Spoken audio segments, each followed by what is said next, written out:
This is some of the fancy footwork we've seen in the past at the Indiana State Fairgrounds.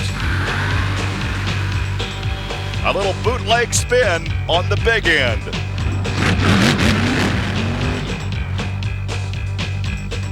Sloppy conditions, even by mud racing standards, will dampen that dusty flourish, but the NMRO All-Stars hope to make a big splash just the same. Coming up next, we'll see who puts the best face on this messy situation.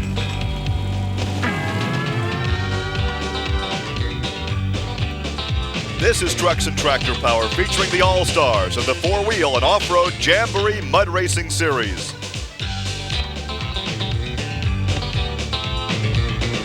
Today, it's the Penda four-wheel and off-road Jamboree Fall Nationals from the Indiana State Fairgrounds here in Indianapolis. Hi, everybody. I'm Gary Lee, and welcome to Trucks and Tractor Power on the Nashville Network. It has been very wet here in central Indiana the past several days, and as far as the weather is concerned, I would say it's a double-edged sword as to how it affects today's competition. But when you're working with Army Armstrong, he has all these unique ways of describing a situation. So take notes. We're going to teach you two new words in motorsports as we go trackside to my colleague Army Armstrong with his assessment of the weather. Gary, we've got a unique situation in the infield of Indy because the Class 5 competition is getting ready to make a run, and these drivers are facing what I'm going to call a yin and a yang situation. Okay? Class 5, cut tires, not the scooper. So the horsepower is going to be important. We've got plenty of horsepower because it is cold out here today. Matter of fact, we're not expecting it to get over 70 degrees.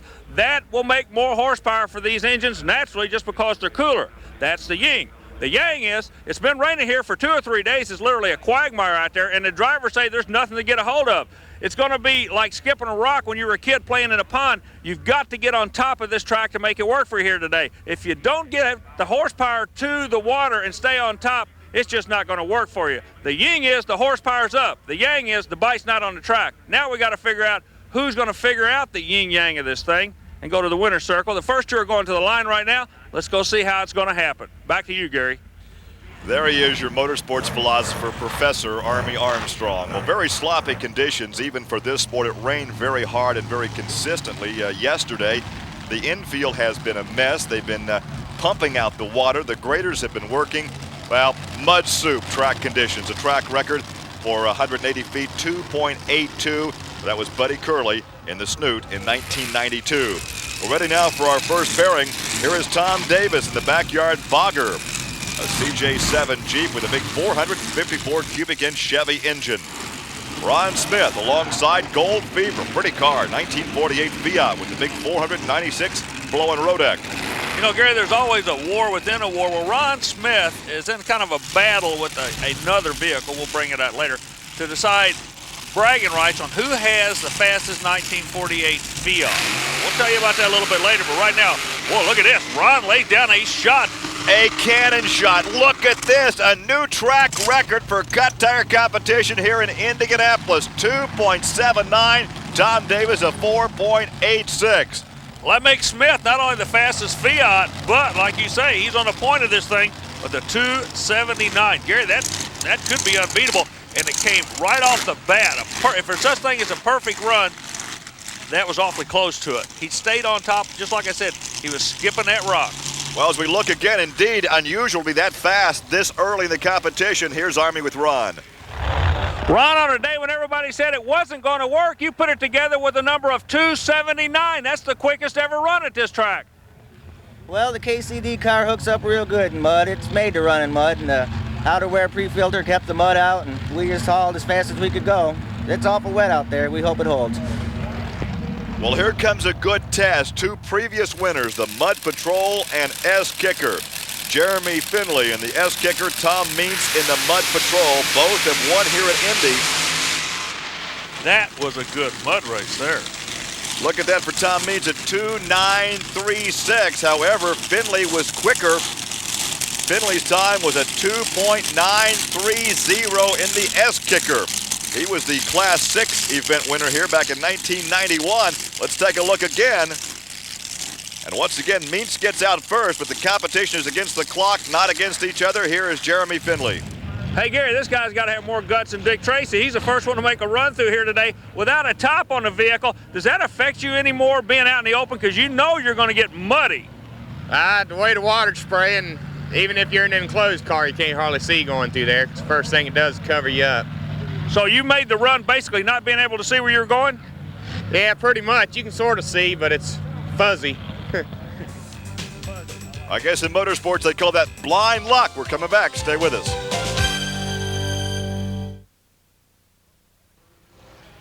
Welcome back to the Penda Four-Wheel and Off-Road Jamboree Fall Nationals, brought to you by Ford Trucks. Army standing by now with Tom Means. Tom, the times are really surprising everybody. We thought they'd be a lot slower. You guys are turning some trick numbers out here in a real gooey track. Yeah, some of their cars really went quick. I didn't quite get the run I'm looking for, but it went pretty good down through there the way the track was. I was kind of surprised. Do you think you might be able to stay in the top 5 with the numbers you've got here today? This is a tough field. I don't know, there are a lot of cars back there yet to run, so it'll be interesting to see. Well, coming up next is Shane Back in the Attitude Adjuster in the far lane, the 23 Alter T.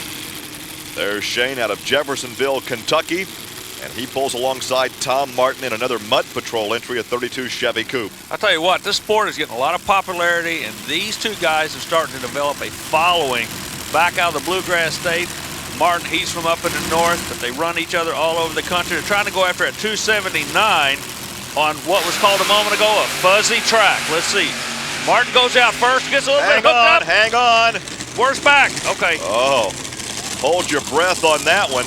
Martin at 2.903, but he almost wiped out 2 cars there, and there's Shane Back's 3.10. Gary, that had to affect that man, seeing the other man in his lane. Even though you're running a clock, that's got to hurt you, doesn't it? Well, obviously your vision is very wide driving race cars, and he could see exactly what was happening off to his left, and that is very disconcerting, as you indicated. They're both hard on the binder, sliding to a stop. Once again, no contact being made as we look one more time. And you can see that's Tom awesome. come across through the cones, and right there he almost makes contact. Let's go down and talk now to Tom Martin. A 2.909, a wet, muddy, cold 2.909, I might add. Are you satisfied with that? I'm real satisfied. Took off great, hit second gear, and everything went black. I got a little out of shape out there. Hope I didn't scare that other guy. Scared me a little bit, but I want to thank everyone for helping me get here. We had a good time, and I'm happy with it. Tom, I like that Mud Pack beauty treatment you're using there. All right, we take a look at a good-looking 48 Fiat, a Power Pro. That's the Executioner, and this is John Summers. There's your time to beat as he takes on John Harmon in the Street 46 Jeep. Harmon leads first. I'm amazed at the caliber of racing we're seeing here today. A lot quicker than we had anticipated. John Harmon with his 310. The Executioner with Mike Summers turns in a 330. So indeed, the track a lot faster than we had anticipated. Well, coming up next, there is Lightfoot. Bill Oldenwald in his 32 Chevy Coupe, and Tom Marsh will pull alongside in the Intruder. There's a look at Oldenwald from Decatur, Michigan. The vehicle he calls Lightfoot. There is Tom Marsh in the purple and yellow Intruder. Tom comes out of Vandalia, Ohio, a suburb of Dayton, Ohio. So he's had about a 2-hour drive to get to the Indiana State Fairgrounds here in Indianapolis. Gary, either of these guys could still be a player at 279, even though it's a new record, shows it can happen. And the track is just kind of fooling everybody. I think what they do, they go out there and just take their best shot and hope the number sticks. Look at Marsh. That's a good run. Oh, he laid down an excellent run. Tom Marsh out of Vandalia, Ohio, the Intruder. And the time on that run of 3.04. And looking at the other lane, Bill Oldenwald. There was his time. Look how slick the top of the, see the water, by having so much water, it's going back and it's settling itself. It's getting smoother quicker. It's finding its own level. Yeah, but also notice halfway through the run, Marsh kicks his face mask up too. So all the drivers are having trouble seeing on, again, as Finley called it, this fuzzy track. And looking at the leaderboard now, once again, Ron Smith lays down that record run in Gold Fever at 279. Then Tom Martin in the Mud Patrol at 290. And Jeremy Finley in the S-Kicker at 293. More mud racing from the State Fairgrounds coming up on Trucks and Tractor Power.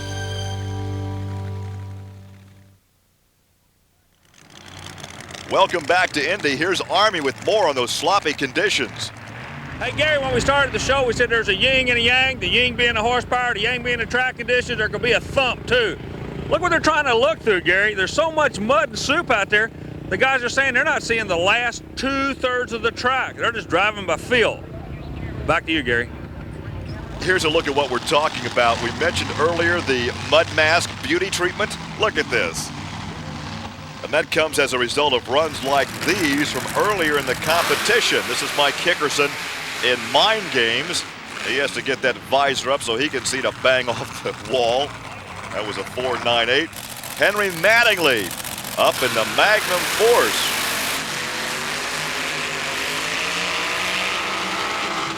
Well, he's using all the property and then some. He got up where it's high and dry. I don't blame him a bit. It was also DQ'd. Melvin Brown in the Blue Max. Has to get the visor up as well, driving with one hand. Wild run. Yeah, but to these guys, Gary, that mud is a badge of honor. Well, Rusty Foster in the appropriately named vehicle Real Excitement, taking on Stanley Trimble in its T-Rat. Trimble's a school teacher out of the Bluegrass State. He goes at 337. Maybe he needs some driver's education as he infringed on the other lane there. Bob Marshall up next and beating the odds. Told you about the yin yang and thump, but right here Marshall gets thumped in the face with the mud and has to burp the throttle just to get through. He didn't try to drive the last half, Gary. He just wanted to get out of this thing. And back at the starting line, there's Donnie Klink Jr. and Wild Thing. And that is as clean as he's going to look all day out of Phillipsburg, Ohio. You gonna take a picture of O'Donnell? You better do it now. And here is Mark Semper in the Chevy pickup Wild Bosco. Mark is out of Fresno, California. He's come a long way back to the Midwest to race. Let me tell you, I've seen this guy before. He'll tap dance in a minefield for you. He likes to really put it literally on kill. What do I say? Laid down a good run. Oh, man. That guy will rock and roll you. Not quite fast enough, though. That is good for fourth position, 2.93 for Mark Semper. And the Wild Thing, Donnie Klink at 3.64. Gary, you got to remember, though, the magic number in this sport is 3 seconds. This guy goes sub 3 on a less than ideal condition.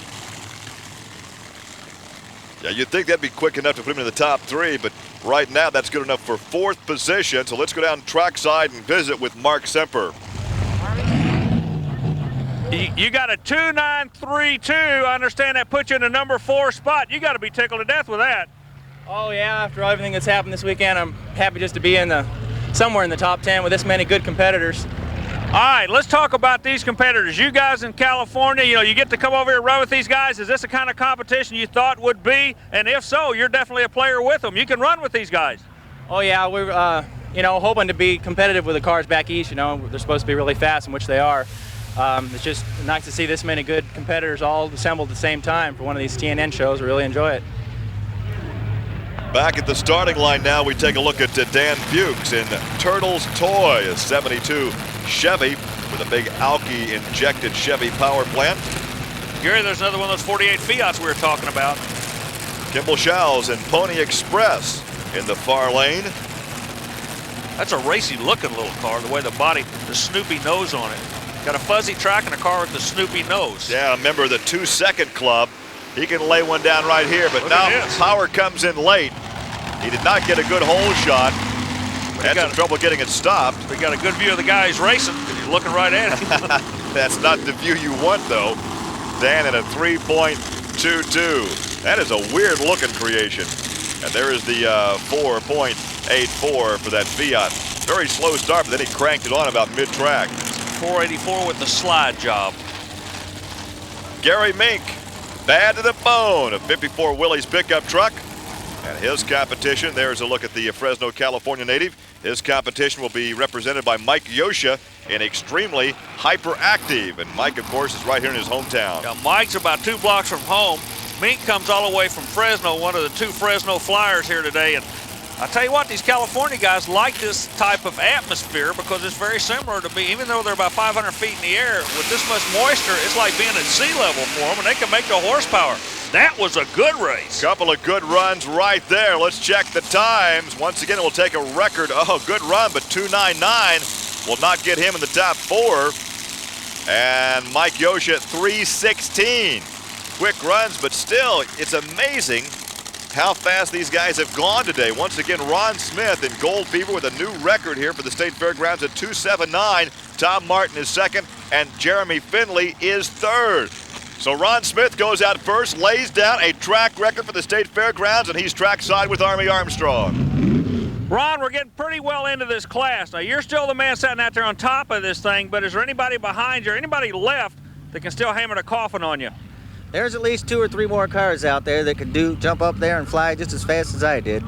Time will tell, but we'll see. How about those California boys? They come back east and made a good showing for themselves. Yeah, them California boys, they run real good, but I run my engine builder, Joe Bogosian, and theirs is the same guy, so we like each other.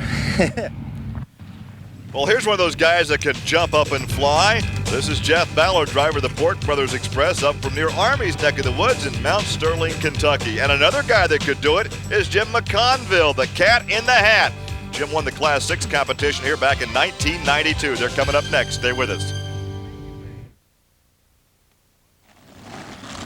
Welcome back to Indianapolis, where Ford Trucks present the Penda 4-Wheel and Off-Road Jamboree Fall Nationals, a part of the BF Goodrich Performance Series. One of the best values in motorsports. That's how I describe these jamborees. One ticket buys a whole day's worth of activities, from the manufacturer's midway to the show and shine competition, games for the kids, plus all the great monster truck and mud racing you see right here on Trucks and Tractor Power. There's Army's vehicle right there. And speaking of great racing, there has been no shortage of that here today. And no shortage of mud either. Let's take a look at some of the highlights from the other competitors. A star-studded field who didn't even crack the top 5. Ron Pence and Tater. Normally, Ron Pence, one of the heaviest hitters in the sport. Not to be his day today. He just couldn't get it to hook up. Won a 3.202. Ron's good friend, Fred Wilhite. Here's another 48 Fiat. Not able to cut the number. He goes a 3.16. So some of the big guys not putting it to the track. Brian Harrell doing some mud surfing on the top end. Flying Brian, hanging 10 out the end, but not the number he was looking for. And a big disappointment for Mike Barman in Chemical Reaction, the 93 NMRO cut tire champion, but he comes to Indy and does not even finish. Lost a transmission is what happened there in the 27 Roadster. Mike Camella in Bonkers. Gave it a shot, just wasn't to work for him. 312 is all he could net today. Back in the starting line, Dan Richter in the Richter scale. In the far lane, the near lane, Jeff Ballard. Richter running a higher center of gravity in that far lane car. Ballard running the lower center of gravity, trying to see if it's going to work for him. But right now, the mud's a problem. Ballard kicks the windshield out of the way. Did you see that? Had to let go of the steering wheel, Gary, and actually reached up and kicked that windshield out of the way so he could see. 318 for Jeff Ballard. So many of these drivers are flipping the visors up on their helmets anyway so they can see.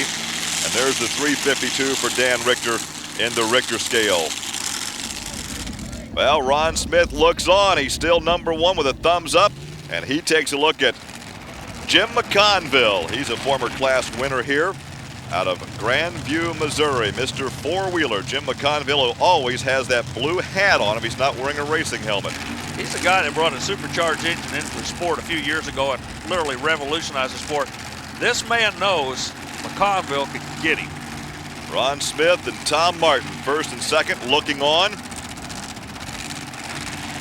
McConville with a bye run. It's do or die right now for Jim McConville. McConville leaves hard, but something goes away on that car in the middle of the run, Gary. Something's not right. Yeah, he got a good hole shot, but did not have the top end for some reason. We're not sure why. As we watch McConville head back to the pit area, Ron Smith will win here at the Indiana State Fairgrounds. There's the problem. McConville drops a drive shaft, and Smith picks up the victory. He's with Army. Hey, Gary, we made an observation during the final run. This guy was hanging around with the boys in the hood. You didn't even watch McConville make his run. I don't usually watch most of the guys. bothers me more just to watch them. I just soon wait and find out. It's kind of like watching them before I run. It doesn't matter what they do in their lane. I'm going to do something different, so I just keep my mind on what I need it on. Well, congratulations. You put away a whole lot of awfully good vehicles. You know, you got to be awfully proud of that. I sure am. The car worked fine. I've been coming down here for 3 years straight now trying to do something good, and we won it finally, so we're happy. So our congratulations to Ron Smith on that record run, and there is a disconsolate Jim McConville climbing at it for spitting out that front drive shaft. A good look at the Pepsi Coliseum here at the Indiana State Fairgrounds as the fans are beginning to make their way to their cars. So that will wrap it up for us here in Indianapolis. For Army Armstrong, I'm Gary Lee. We'll see you next week on Trucks and Tractor Power. Now here's word of an exciting new video offer from Diamond P Sports. Bring the excitement of monster truck and mud racing to your living room with the addition of Diamond P's latest home video. Believe me, folks, third time's a charm. Shake, battle, and roll number 3. It's all new and all you come to expect, from the outrageous mishaps of the monster truck racing to the raucous rampage through the mud bogs. Shake, battle, and roll 3 is a must for any and every monster truck fan in the house. Over 60 minutes of jarring and pounding, mud and mayhem, and accelerated aerobatics you don't want to miss. To get your copy of Shake, Battle, and Roll 3, call 1-800-438-8585 or send 1995 check or money order plus $4 shipping and handling to the address shown on your screen, or charge it on your MasterCard, Visa, or Discovery card. Call 1-800-438-8585 for Shake, Battle, and Roll 3.